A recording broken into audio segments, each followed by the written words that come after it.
Hello and welcome to the Supercast. I'm your host, Superintendent Anthony Godfrey. She is a champion for students with special needs in her classroom at Mountain Ridge High School. Now, Sarah LaFond has risen to the top in something else she is passionate about. Sarah recently became the women's world champion in arm wrestling during a competition in France. On this episode of the Supercast, we head to Mountain Ridge High, where we meet this dynamic educator and athlete who is a powerful force in and outside the classroom. Find out what it takes to make it to the top as a world champion for both right arm wrestling and left arm wrestling.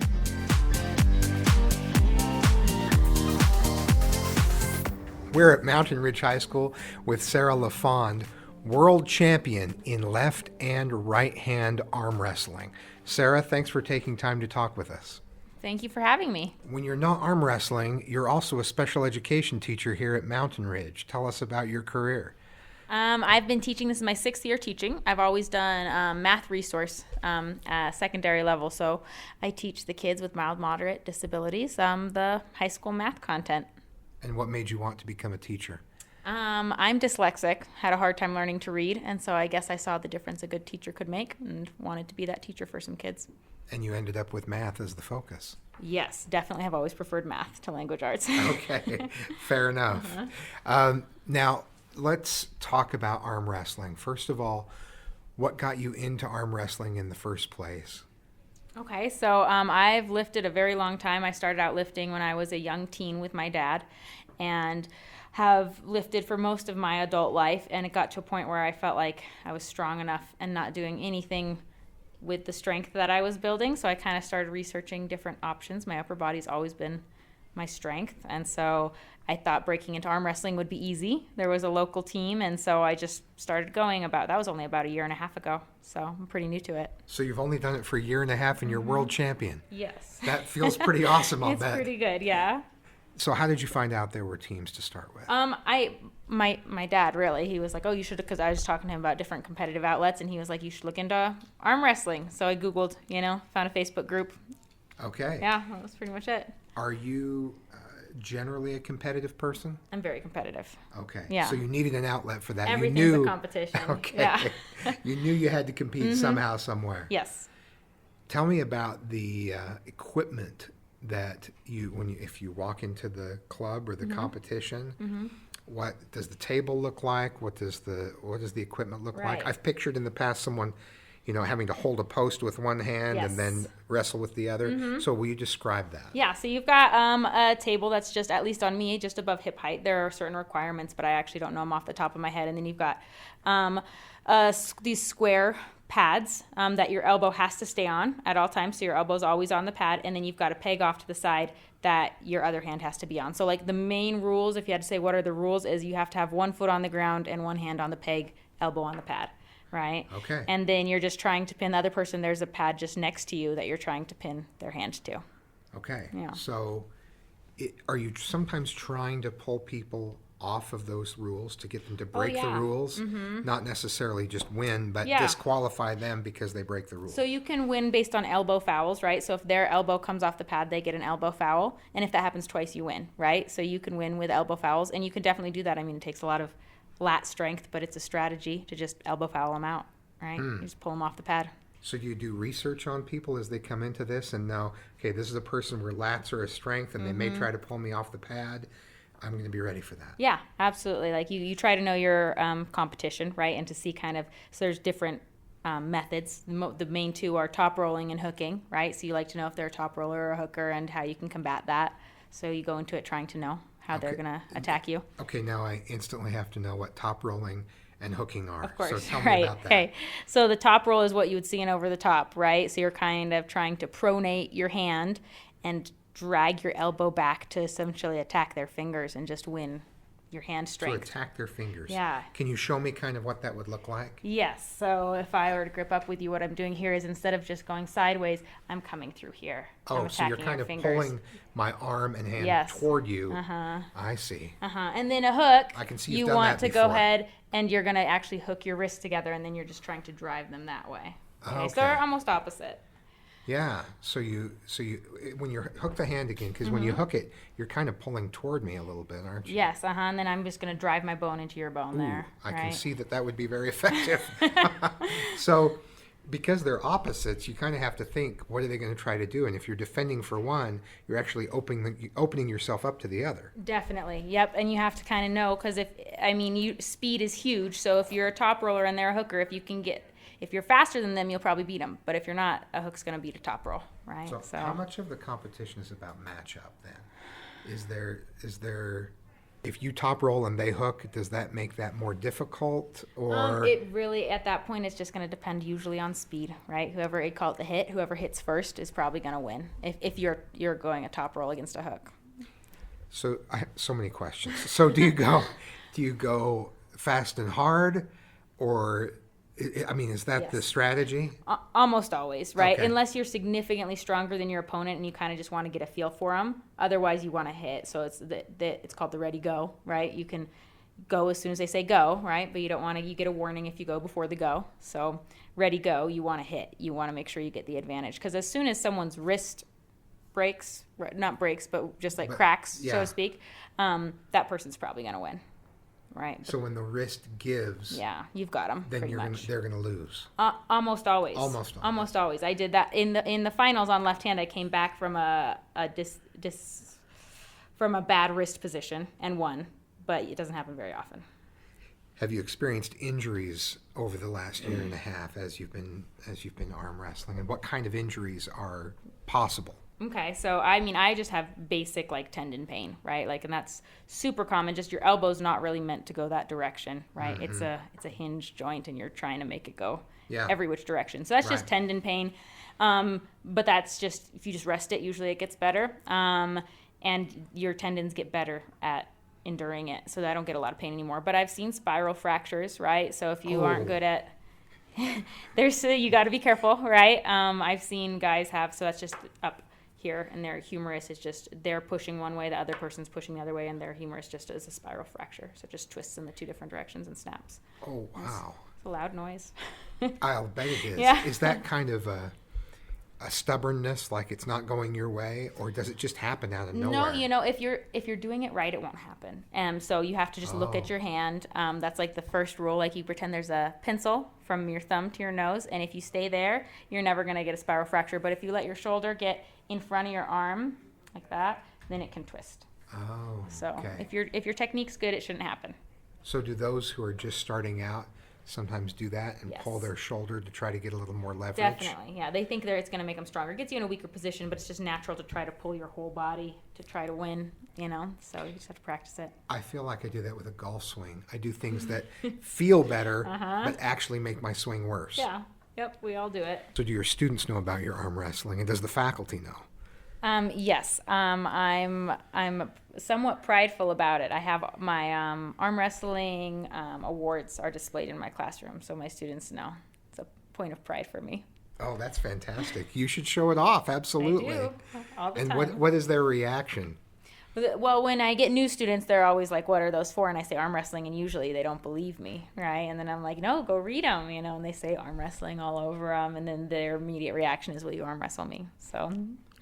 Are there two, what does an arm wrestling trophy look like? Oh, most of the times they're medals. I do have a couple Okay. belts in my closet, Oh, okay. but I don't know how to display those, so they just stay in my closet, right? And yeah, so. Okay. Stay with us. When we come back, Sarah LaFond helps me up my arm wrestling game.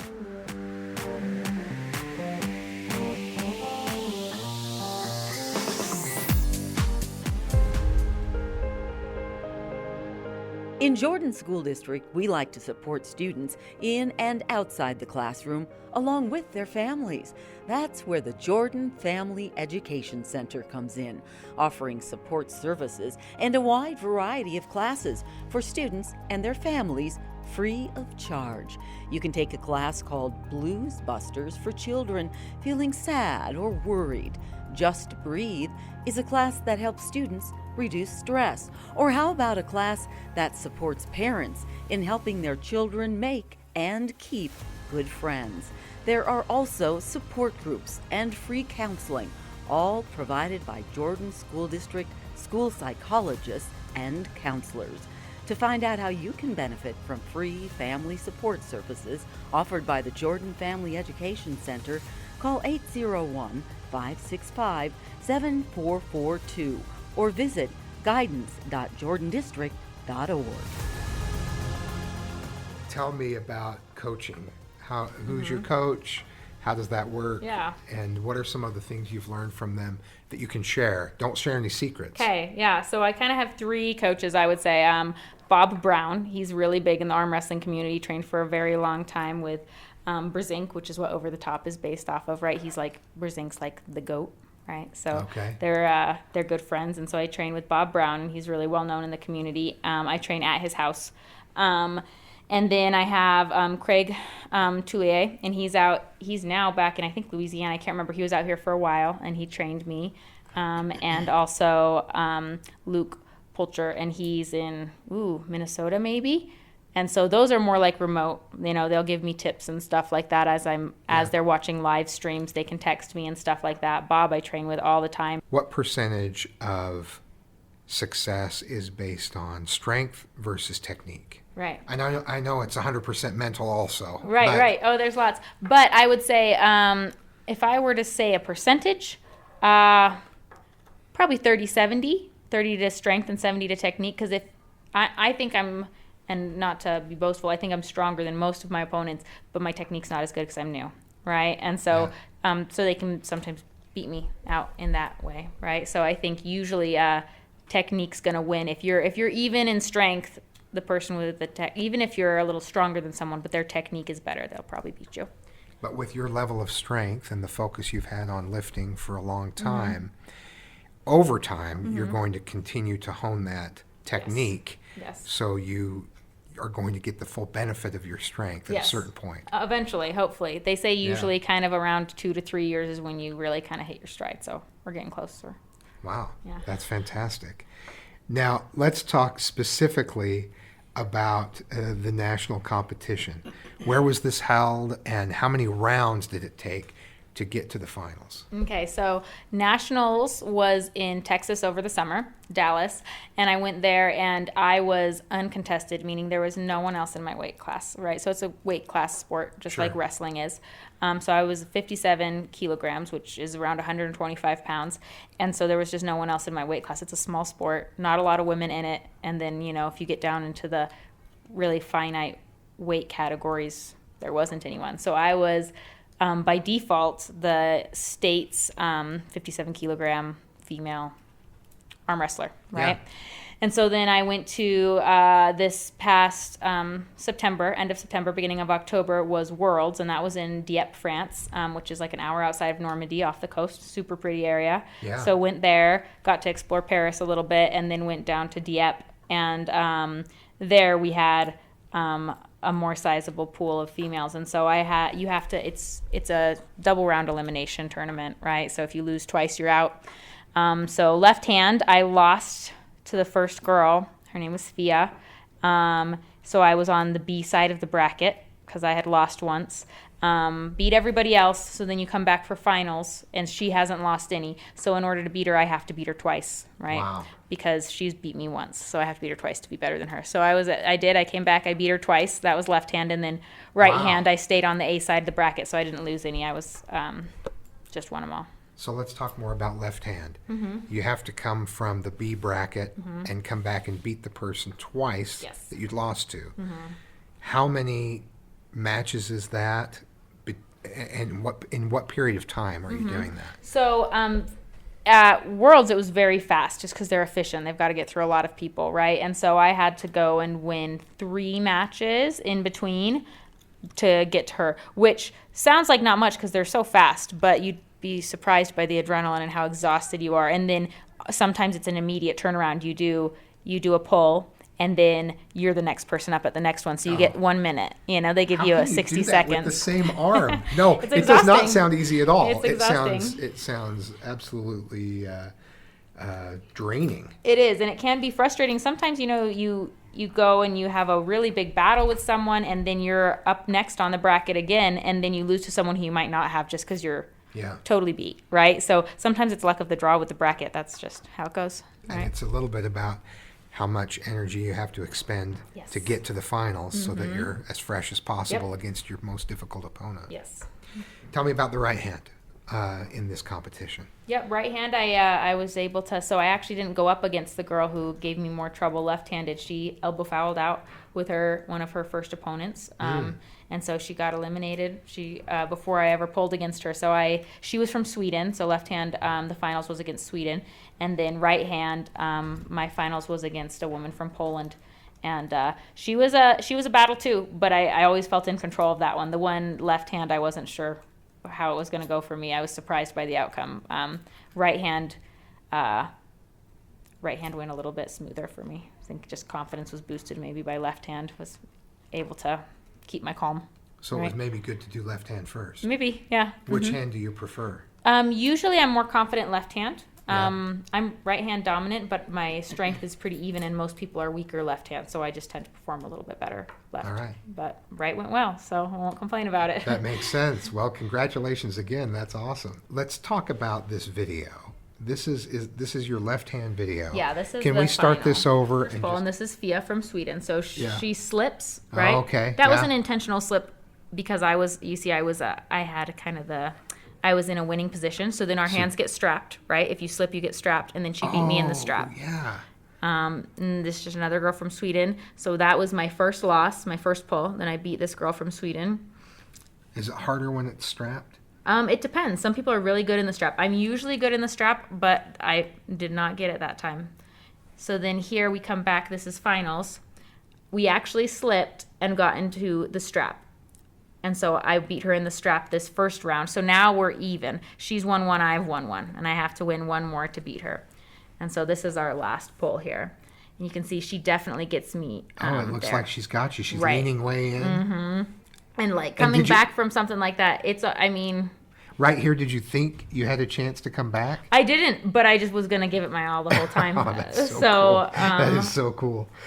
She is leaning in. She's got her whole body going. Right, Well, she's got one foot down. You've got one foot down. Lots of people ask me about that. But I was able to, pull her back from you just that. crank. It's like 3 cranks and she's down. Yep. What did it feel like to win 2 world championships, left and right? It was amazing. I did not go into it expecting that. I went in expecting to go 2 and out, especially being that I didn't have anyone to compete against at nationals. I was just like, I was the default person, so I didn't feel like I had really and being new to the sport, I just thought, well, this will be a good experience. I won't win. I didn't even think I'd win a single match, And so then once I saw I, stood a chance, changed my mindset a little bit after pulling a couple girls, and then that left hand win, that was an unparalleled feeling because I came back from the B side, I came back from a losing position. It was my first world championship win. It was unreal. Definitely, like, just the adrenaline was unbelievable, and then obviously right hand was great too. It was just that left hand, that was an unparalleled moment. Well, that's pretty remarkable. Congratulations again. Maybe we need to submit a request to the state to start an arm wrestling class here at Mountain Ridge. In Sweden, they have an arm wrestling high school. So. An arm wrestling high school? Mm-hmm. Oh my! We're way far behind in the States. We are compared behind to the Europe. Swedes once again Yes. in another area. Oh wow! Okay, that's something. I'm looking that up. Okay. That's incredible. I know that you don't arm wrestle students. Do you arm wrestle superintendents? Ooh, I don't know. Not with full intensity, but just kind of show me. Let's do a reenactment. Okay. Let's do a reenactment. So show me how it felt when you, on the left hand, when you were back. So first of all, I'm not going to get a spinal or a spiral. First of all, I'm not going to get a spiral fracture, am I? No. Okay. Keep your eyes on your hand and you're good. All right. Okay, so you just want to feel kind of how I do it? Yeah. Slow motion? Okay. Yeah. So I'm going to go like this. Oh, wow. Drag, and then I would come down here. Okay? Wow. I instantly had no ability to stop you. Right. With the top roll, because I'm attacking your fingers, you can't use hardly anything up there. It's all about your hand strength, right? Right. And I've got it's hand strength only, and in I a have losing position. Right. I have no strength whatsoever. Wow. Yeah, I was going down. You were taking me down. There's no question about that. So, what was the other move? That was the top roll. roll. That's the top roll. So the other one's a hook. So that would be I'd go in here, and then the goal would be to just push against your bone, right, with my bone. I could feel that does not feel great. That's like I am going down again. That's incredible. Well, congratulations. I know you've got some secrets too. Of course. That's very cool. Very cool. So, well, thank you for taking the time and for explaining all this to us. It's fascinating. Congratulations on your success, and thanks for being a great teacher here at Mountain Ridge. Thank you. I enjoyed talking with you guys, and I love being a teacher here at Mountain Ridge.